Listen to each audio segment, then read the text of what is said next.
Hey, welcome back. Wherever you are right now, sitting down with something warm to drink, maybe on a commute, maybe stealing a quiet moment from a busy day, I am really glad you are here. This is your slow, comfortable space for English. And today we are going to have a little fun. Today's topic is one that confuses almost every English learner, but once you understand it, it makes your English feel so much more alive. It's like adding spices to a meal. Without them, it's nutritious, but with them, it's an experience. Spices? Well, sometimes English feels like I've accidentally eaten a whole habanero pepper. It can be a bit overwhelming. What is it? Idioms. Oh, idioms, the part of English where nothing means what it says and everything means something completely different. That is actually a perfect description. An idiom is a phrase where the meaning is not the same as the literal words, like, it is raining cats and dogs, which does not mean animals are falling from the sky. Which I genuinely thought it meant the first time I heard it. I looked out of the window expecting chaos. And saw normal rain. Very disappointing, honestly. And this is the challenge with idioms. They're everywhere in natural English, in films, in conversations, in the workplace, but they cannot be understood by translating each word. You have to learn what they mean as a whole. And today, we are going to go through 5 categories of everyday idioms, explain them clearly, and show you exactly how to start using them naturally. I'm Mia. And I'm Leo. If idioms have ever confused or embarrassed you, welcome to the club. Please subscribe to World English Podcast and share this with someone who also expected cats and dogs. Let's go. Before we get into the idioms, let me explain why they matter so much. Because some learners think idioms are extra. I will learn them after I master the basics. And I understand that instinct. But the truth is, idioms are the basics of natural English. But Mia, if I say it is raining heavily, everyone understands me. If I say cats and dogs, I might look like I've lost my mind. Why take the risk? Really, they feel advanced to me. That's a great point, Leo. Raining heavily is perfect for a weather report. But in a coffee shop with a friend, cats and dogs shows a shared cultural understanding. It's about connection. They feel advanced because they are unpredictable. You cannot guess their meaning from the words, but they are used constantly, even in simple, everyday conversation. Native speakers use idioms without thinking about them. They are the texture of natural English. Without them, even grammatically perfect English can sound flat, formal, or slightly robotic, like a GPS voice telling you to turn left.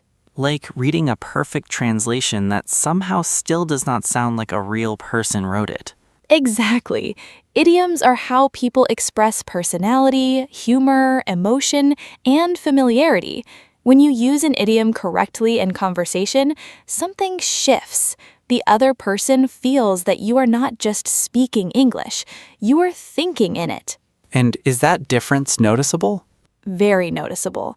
I remember the first time a non-native English speaker used a perfect idiom in a conversation with me, completely naturally, in exactly the right moment.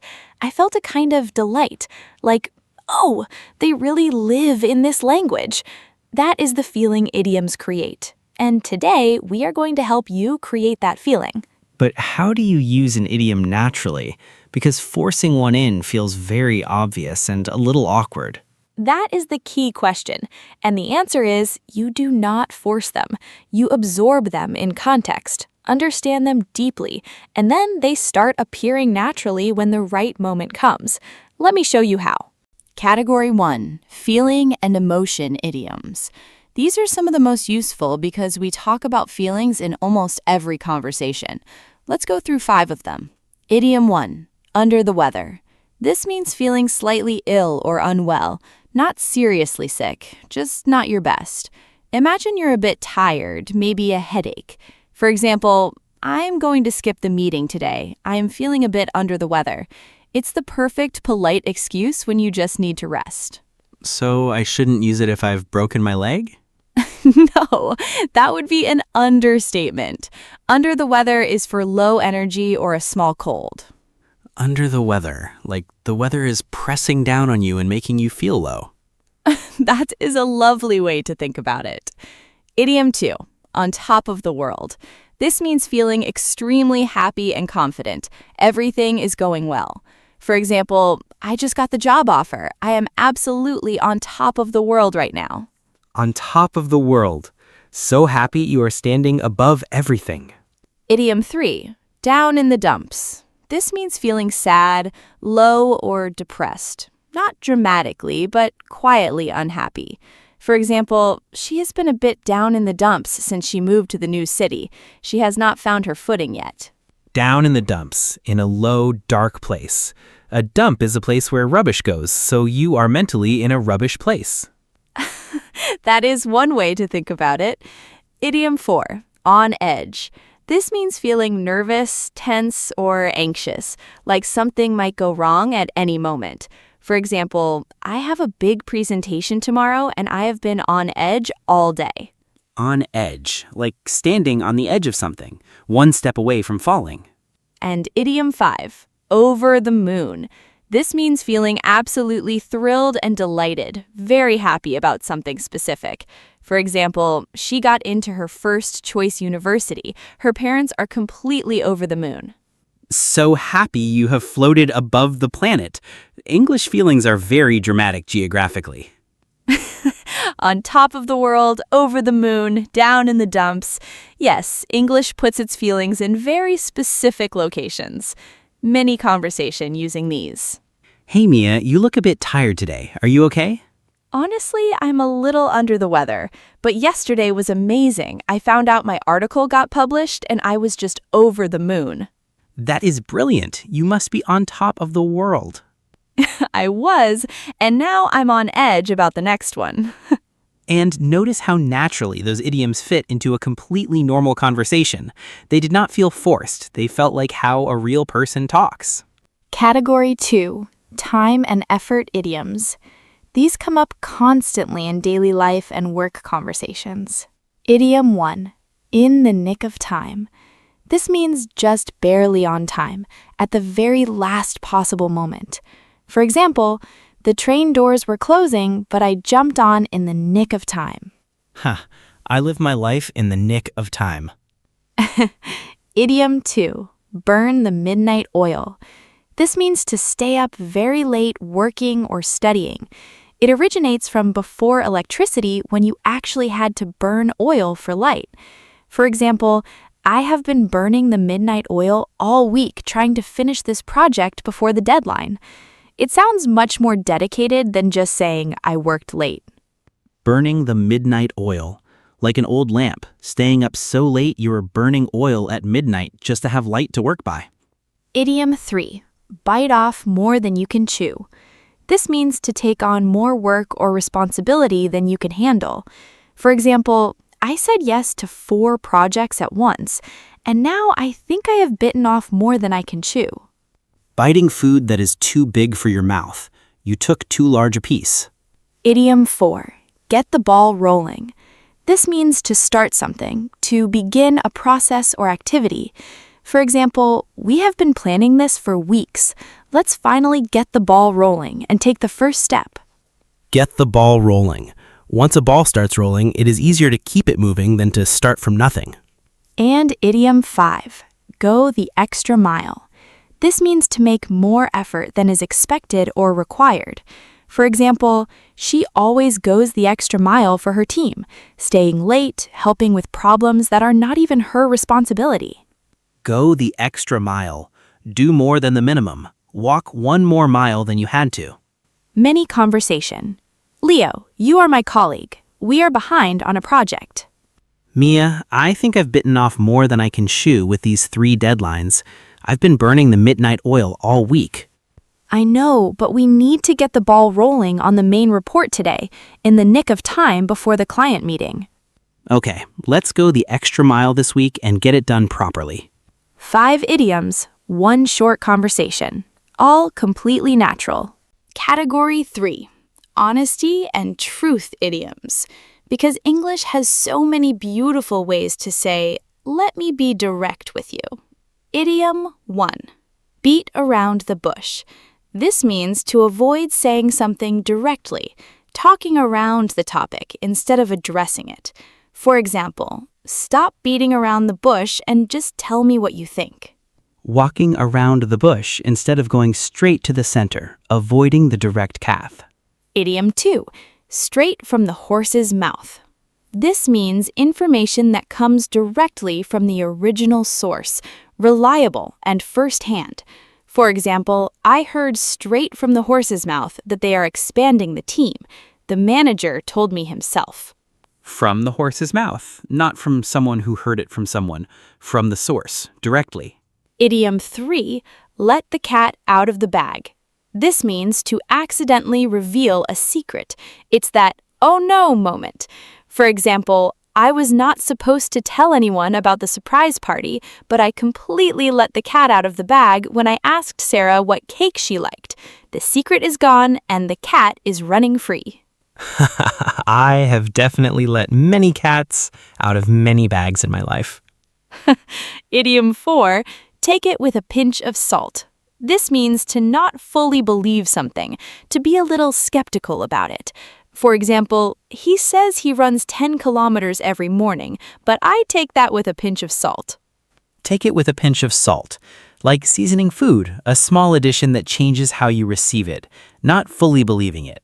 And idiom 5. Lay your cards on the table.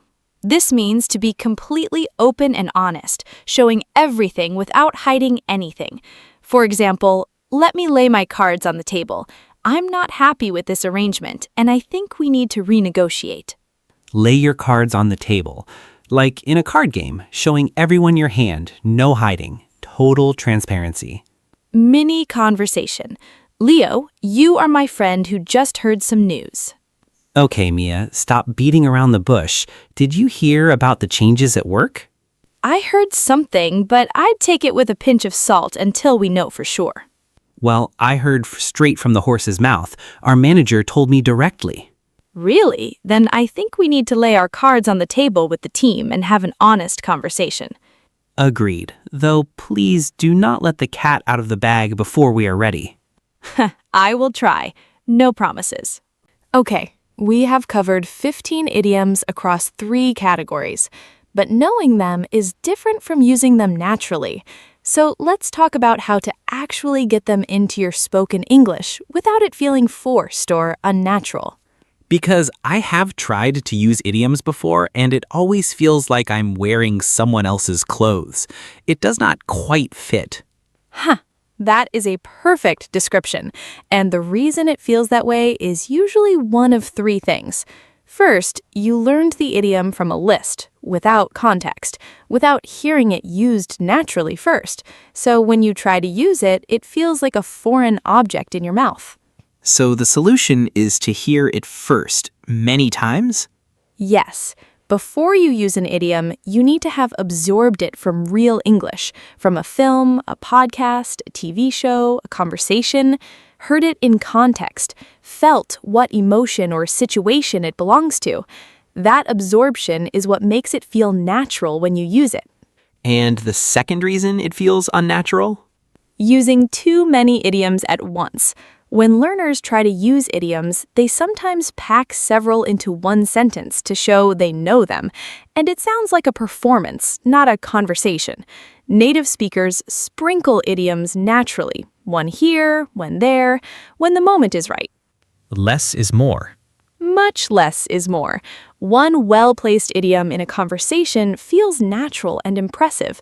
5 in a row feels like a vocabulary test. It's like wearing 5 hats at once. Individually, they look good, but together, it's a mess. And the third reason? Using the wrong idiom for the situation. Every idiom has a specific emotional tone and context. Under the weather is casual and warm. It does not belong in a formal business email to a CEO you've never met. Lay your cards on the table can be quite direct and confrontational. It needs the right moment, usually when you need to resolve a disagreement. So you have to understand not just the meaning, but the feeling and situation where the idiom lives. That comes from exposure.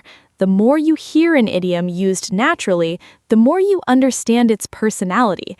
And when you know its personality, you know exactly when to invite it into your conversation. Vocabulary Tour. 8 words from today.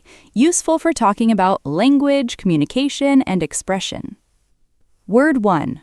Idiom. A phrase or expression whose meaning cannot be understood from the literal words alone. Example, it is raining cats and dogs is a classic English idiom meaning it is raining very heavily. Or, learning idioms makes your English sound much more natural and alive.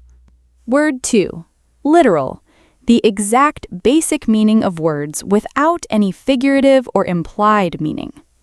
Example, the literal meaning of burn the midnight oil is to burn oil at midnight. The real meaning is to work very late. Or, take idioms literally and you will be very confused. Word 3. Figurative. Using words in a non-literal, imaginative way to express something beyond the basic meaning.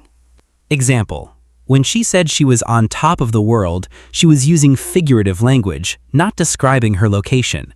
Or, poetry is full of figurative expressions that make language feel alive. Word 4. Sprinkle.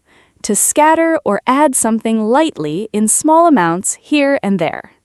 Example, sprinkle idioms naturally into your conversation. Do not force many in at once. Or, she sprinkled humor throughout her speech and the audience loved it. Word 5. Absorb. To take something in naturally and deeply. To learn without forcing. Example, absorb idioms by hearing them in films and podcasts before trying to use them. Or, children absorb language naturally from their environment without formal study. Word 6. Skeptical. Having doubts, not fully believing something without more evidence. Example, I am a little skeptical about that claim. Do you have a source? Or, she was skeptical of his excuse and decided to check the facts herself. Word 7. Texture. The quality or character of something, the feel or richness of it. Example, idioms add texture to natural English. Without them, the language feels flat. Or, a great novel has texture. The language itself feels rich and alive. Word 8. Transparency. Being open and honest, not hiding anything. Example, she valued transparency in her team. Everyone knew what was happening and why. Or, laying your cards on the table is an act of transparency. Action steps. 5 things to do this week with today's idioms. Step 1. Pick 3 idioms from today that felt most natural to you. Write them down with an example sentence each in your own words about your own life. Step 2. This week, listen for idioms in English films, shows, or podcasts. When you hear one, pause, notice it, and think about the situation it was used in. Step 3. Use one idiom from today in a real conversation or a message this week. Just one. Naturally, when the moment feels right. Step 4. Listen to this episode again, or specific sections. The second time you hear an idiom in context, it will feel much more familiar. Step 5. Write in the comments your favorite idiom from today and use it in a sentence about your own life. We want to read them all. Quick recap. Idioms are not extra, they are the texture of natural English. Without them, even perfect grammar can sound flat.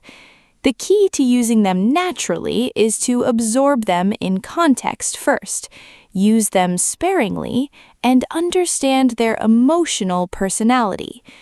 Today, we covered feelings idioms, time and effort idioms, and honesty idioms. 15 idioms, all ready to use when the right moment comes. And next time it rains heavily, you can look out the window and say, It is absolutely raining cats and dogs out there, and mean it. Without expecting actual animals.